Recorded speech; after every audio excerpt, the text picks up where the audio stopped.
Maintenant, il y a une situation d'urgence. Donc, nous avons ensemble écouté les maires des communes concernées.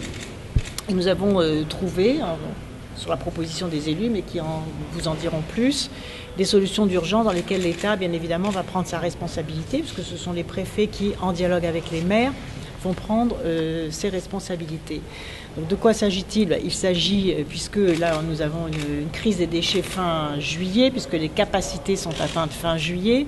Donc l'alternative, comme l'ont très bien décrit les présidents, c'est soit une exportation massive des déchets. Je pense que là il y a eu un rejet de cette proposition, de cette éventualité qui n'est même pas une proposition, soit une prise en compte de la situation, c'est-à-dire régler en même temps l'urgence et la structuration de fonds qui va permettre la réduction du volume des déchets à la source. Donc c'est ça le choix qui est proposé.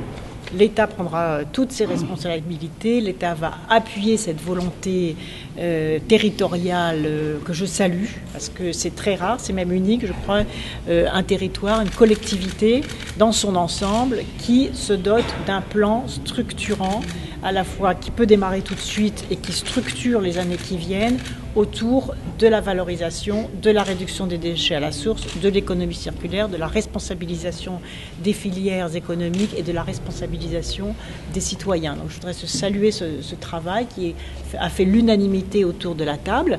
Après, il peut y avoir des solutions techniques aussi sur lesquelles qui restent encore en discussion, que nous allons approfondir.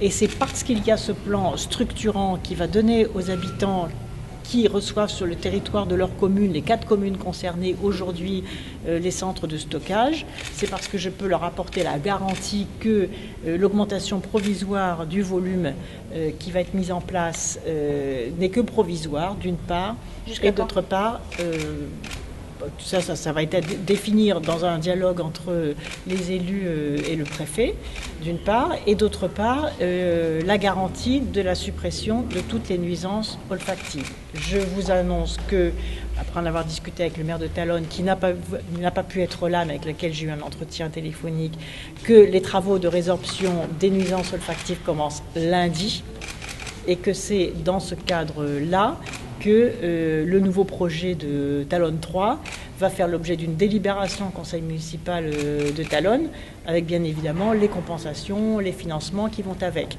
Donc on a là une solution finalement qui a été trouvée pour répondre à la crise. Mais cette solution qui est trouvée pour répondre à la crise s'accompagne de la mise en place du plan de la collectivité, c'est-à-dire de la responsabilisation de l'ensemble des filières concernées. Je souhaite en particulier, parce que c'est l'application de la loi de transition énergétique, que les filières de la restauration et de toute la restauration hors domicile, restauration, hôpitaux, maisons de retraite, etc., mettent en place du tri des déchets alimentaires. Parce que c'est ça qui crée le plus de nuisances et c'est ça qui peut rapporter le plus de valeur ajoutée par le compost. Donc il faut que dès cet été, pendant la saison touristique, les fédérations de l'hôtellerie, de la restauration et des filières de consommation hors domicile s'organisent pour faire ce tri des déchets à la source et sa transformation, parce que plus les habitants verront concrètement les projets opérationnels démarrer, plus la crédibilité s'installera et plus les solutions d'urgence seront acceptables. Le projet de la CAPA, d'abord, il a le mérite d'exister. Ça, c'est quand même très important parce qu'il y a à la fois un terrain, il y a une volonté politique, il y a un discours de responsabilisation tout à fait remarquable qui dit très clairement qu'une collectivité urbaine accepte de prendre en charge le traitement de ses déchets. Donc c'est assez rare pour être souligné. Ça, c'est très bien. Maintenant, sur les solutions techniques, vous savez, il y a une évolution des technologies du traitement des déchets qui est très rapide. Et donc, il faut qu'on regarde les solutions techniques qui permettent de rendre conciliable le plan conforme à la loi de diminution des déchets à la source et en même temps la prise en charge et aussi la liberté administrative d'une collectivité de voir comment au mieux on peut gérer les déchets. Donc là, les choses ne sont pas totalement finalisées. L'État soutient la démarche de la communauté qui a décidé de prendre en charge la gestion de ces déchets, mais ma responsabilité aussi, c'est de m'assurer d'une allocation optimale des ressources publiques.